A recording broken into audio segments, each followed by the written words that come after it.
Encore une fois perdu dans mes pensées, je me retrouve à avancer sur un sentier qui n'est pas le mien. Alors je me demande comment suis-je censé trouver la voie vers le bon chemin. Je n'ai de cesse de m'interroger. Si la vie ne me fait pas peur, à ces règles je mets pourtant pouvoir déroger. Car la mort sous l'exploit plus cher et ça personne ne peut le nier. Donc je prie Dieu attendant qu'elle vienne me chercher, car je sais que je ne suis ni le premier ni le dernier. Encore une fois je me suis égaré, perdu parmi les brebis, alors que je me pensais être leur berger, hein. Et j'entends loin le son du clocher qui dit que c'est l'heure de se rassembler. Mes flèches sont prêtes à être décochées, pointées dans la direction de leurs assemblées. Et qui ne sépare de me faire taire, je plie une flèche dans mon carquois. Venu voler les milliardaires, appelez-moi donc Robin des Bois. Encore une fois, venu défendre la veuve et l'orphelin, alors que je suis moi-même noyé dans mon propre chagrin. Encore une fois j'ai pris le chemin du pèlerin et suis en quête de mon propre destin.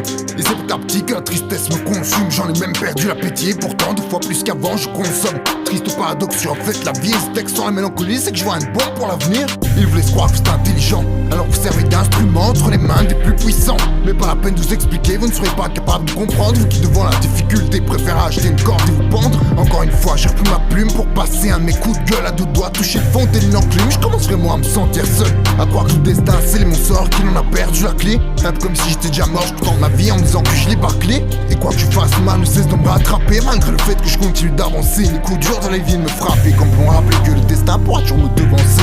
Encore une fois je me sentis obligé de me glisser dans la peau de Shiraz. Cette part de moi-même que j'ai négligée disparaît parfois comme un mirage, laissant la place à sombre bête qui sommeille en moi depuis des années. Celle qui pourrait te couper la tête sans me se sentir désolé. Il ne faut pas se risquer à croiser mon regard lorsque j'ai sombré dans la colère. Moi qui dans cette période de trou noir ne rêve que de tous me les faire. Encore une fois c'est un combat entre le noir et le blanc. Je ne parle pas de couleur raciale mais bien du yin et du yang. J'ai peur qu'un jour l'équilibre ne soit rompu, que mon âme se fatigue dans le discours et ma paix intérieure soit interrompue. Si vous pensez connaître le décor, laissez-moi vous présenter son envers. Aujourd'hui la vue mes cœurs, j'ai l'impression de côtoyer l'enfer. La seule chose que je souhaitais c'était de rendre mes parents fiers. Non pas que j'éprouve des regrets, c'est juste que je sais plus vraiment comment faire.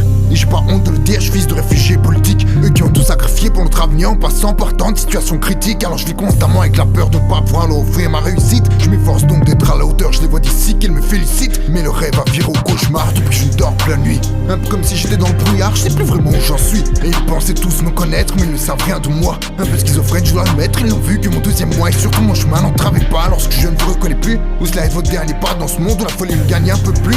On est tous corrompus par l'indifférence alors que le mal ne cesse de s'accroître. Paraît quelle est donc vos défenses, mais cette pluie de migrants ne cessera de s'abattre. Ils ne cherchent que des gisements mais je ne parle n'avons pas les sources du conflit. J'entends un gémissement de ces pauvres gens qui leur terre ont dû fuir. Et c'est là que je me dis que j'aurais pu aussi en faire partie. C'est vrai que c'est si je grandis, mes parents aussi sont d'une autre patrie. Et je vois leur visage dénué d'empathie, contempler le désastre de l'humanité. Ceux-là même qui prétendaient compartir, ceux les premiers qui pas envie de les voir partir sont habités. On vit dans un monde de fous, seuls les fous sont normaux.